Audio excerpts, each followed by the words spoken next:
मैं ये कह सकती हूँ कि मेरे पिताजी को भी पुत्री नहीं चाहिए थी। जब मेरा जन्म हुआ तो मेरे पिताजी थोड़े दुखी थे। अगर आपके पिता कभी आपके लिए दुखी हुआ करते थे तो आप उसी दुख के आंसुओं को गर्व की चमक से भर सकती हैं उनके आंख को।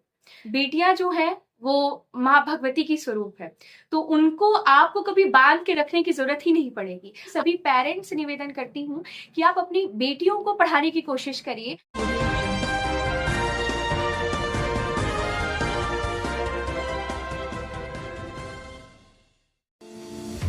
कड़ी मेहनत और दृढ़ संकल्प के बल पर कपसेठी क्षेत्र के कुरु गांव की रहने वाली श्रेया तिवारी ने संसाधनों की सीमाओं को पार कर बड़ी सफलता हासिल की है। श्रेया तिवारी ने बनारस हिंदू विश्वविद्यालय से हॉस्पिटल एडमिनिस्ट्रेशन एंड मैनेजमेंट विषय में अध्ययन करते हुए विश्वविद्यालय स्तर पर स्वर्ण पदक प्राप्त किए। उन्हें यह सम्मान बीएचयू के 105वें दीक्षांत समारोह में प्रदान किया गया।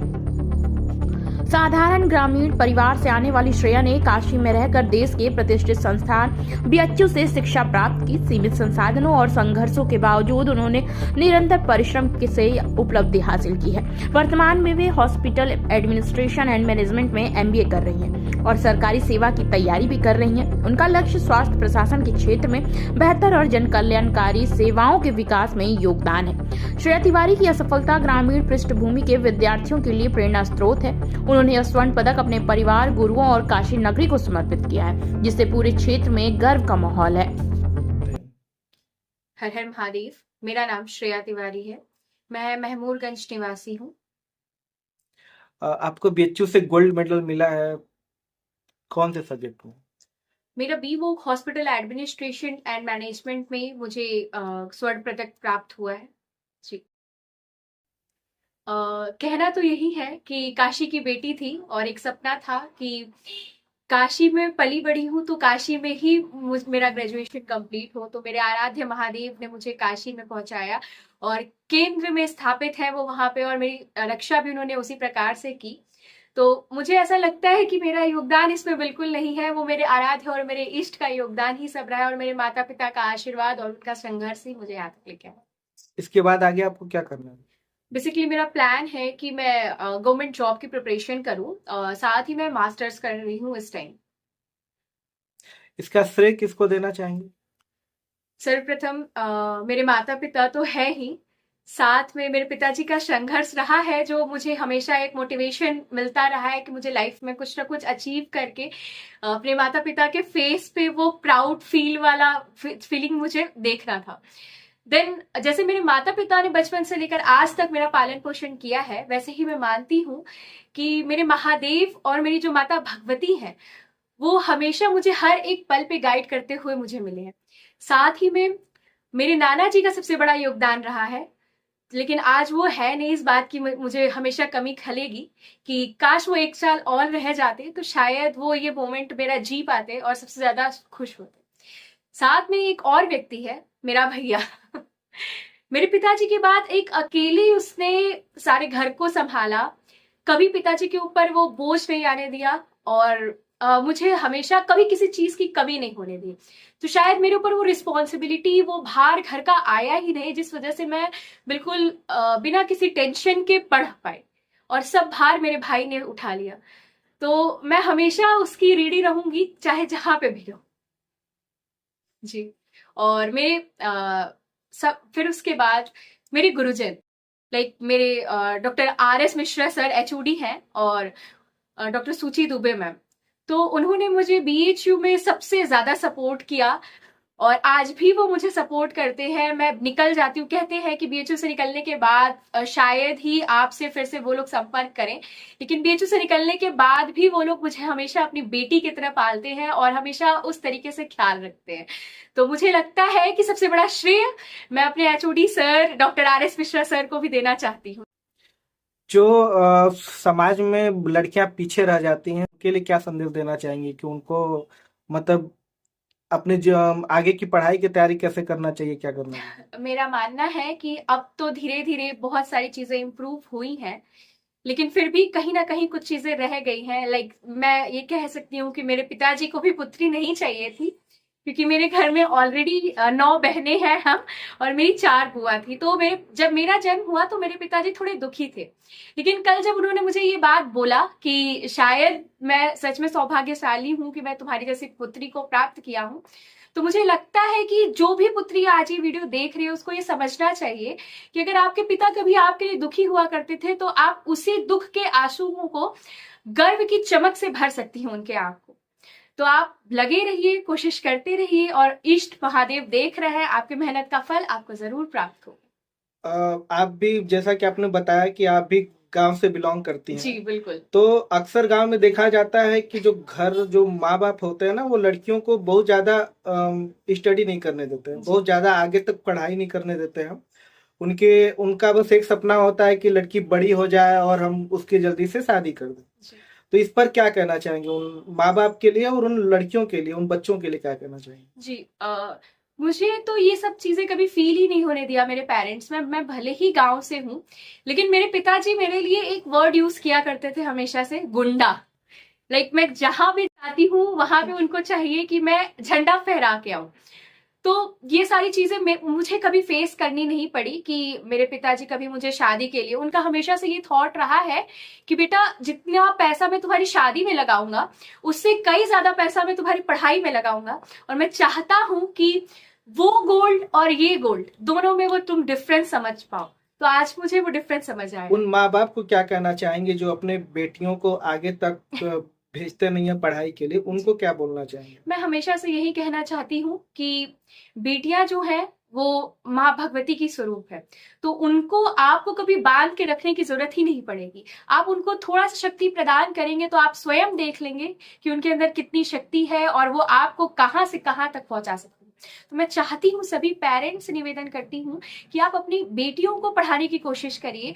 और सच में जितना आप सोच रहे हैं कि काश मैं उनको वो रोटी बनाना सिखा दूं या तो मैं उनको घर के काम में लगा दूं, मैं सच बता रही हूँ, मेरी माता जी से अगर आप कभी बात करेंगे तो मैं गलती से भी किचन में जाती थी तो वो मुझे डांट के भेज दिया करती थी कि पढ़ो। तो शायद आज उसी फलस्वरूप ये उनके संघर्ष का परिणाम है कि मुझे प्राप्त हुआ है। तो मैं यही चाहती हूँ कि ठीक है बेटियां घर में मदद करें, लेकिन आप बिल्कुल सपोर्ट करिए अपनी बेटियों को। और मैं चाहती हूँ कि आप जितने भी पेरेंट्स हैं वो एक दिन देख लेंगे कि सच में बेटियां जो है वो आज नाम रोशन कर रही है। बीएचयू जैसे संस्थान में पढ़ने का आपका अनुभव कैसा रहा? महामना की बगिया थी और बहुत ज्यादा सुंदर लगी मुझे। साथ में वहां पे जो इन्वायरमेंट है, स्पिरिचुअलिटी प्लस मॉडर्निटी का जो मिक्सचर वहां पे है, तो मुझे हमेशा से वो चीजें चाहिए थी और मुझे वो प्राप्त हुआ। तो वो मेरे लिए बहुत अच्छा मोमेंट हमेशा से रहा। एक अच्छे हॉस्पिटल मैनेजर के लिए सबसे महत्वपूर्ण भूमिका क्या होती है, सबसे महत्वपूर्ण जिम्मेदारी क्या होती है? मेरा मानना है कि time management plus peoples management. अगर आप एक अच्छे एडमिनिस्ट्रेटर हैं तो आपको स्वयं को पहले समझने के बाद दूसरे जो आपके अंडर पे लोग काम कर रहे हैं उन्हें कैसे मैनेज करना है और किस तरीके से उन्हें अपने साथ, मैंने हमेशा से ये सीखा है कि एक अच्छा लीडर वही है जो स्वयं ना काम करके बिल्कुल शांतिपूर्वक अपने साथियों को काम कराए। तो मैं यही मानती हूँ कि एक अच्छा एडमिनिस्ट्रेटर वही रहेगा। क्या आपने इंटर्नशिप किया? हाँ, मैंने इंटर्नशिप करा है। मैंने सर सुंदरलाल हॉस्पिटल बीएचयू से इंटर्नशिप करा है। फिर मैंने बीएलके मैक्स दिल्ली से भी इंटर्नशिप करा है, प्लस जयप्रभा मेदांता हॉस्पिटल। क्या उसमें सीखने को मिला? मैं डिफरेंट टाइप ऑफ यूनिट्स में काम किया है मैंने, जिसमें मैं पीसीएस यूनिट में भी थी, पेशेंट केयर सर्विस में मेदांता हॉस्पिटल, जहाँ पे मुझे पेशेंट से किस प्रकार से डील करना है। अगर बहुत सा ऐसा सिचुएशन आता है हॉस्पिटल में जब पेशेंट प्लस उनकी फैमिली जो होती है बिल्कुल हाइपर मोड में रहती है, तो हमें कैसे कामली उन्हें मैनेज करना है, फिर उनके बाद उनके शेड्यूलिंग प्रोसेस को कैसे ध्यान रखना है और कितने अच्छे तरीके से हम पेशेंट का जो गो थ्रू प्रोसेस है वो मैनेज कर सके। अच्छा, भारत की स्वास्थ्य व्यवस्था की सबसे बड़ी चुनौती क्या है? मेरा मानना है कि जैसे अब इस टाइम पे चीजें चल रही हैं तो आयुष्मान कार्ड आने के बाद भी उस पर लिमिट लगा देना कि ये चीजें हैं। तो अभी ही मेरे घर में जो चीजें चल रही थी तो बहुत से ऐसे गरीब परिवार हैं जिनको वो चीजें अभी प्राप्त नहीं हो पाए, उसके बाद ही उन्होंने खत्म कर दिया। फिर बात करते हैं हॉस्पिटल्स की। गवर्नमेंट हॉस्पिटल्स और जो मैंने काम करा है प्राइवेट हॉस्पिटल्स, तो जब मैंने उसमें डिफरेंस देखा तो मुझे समझ आया कि गवर्नमेंट हॉस्पिटल बुरे नहीं है, लेकिन उनको इम्प्रूव करने की जरूरत है।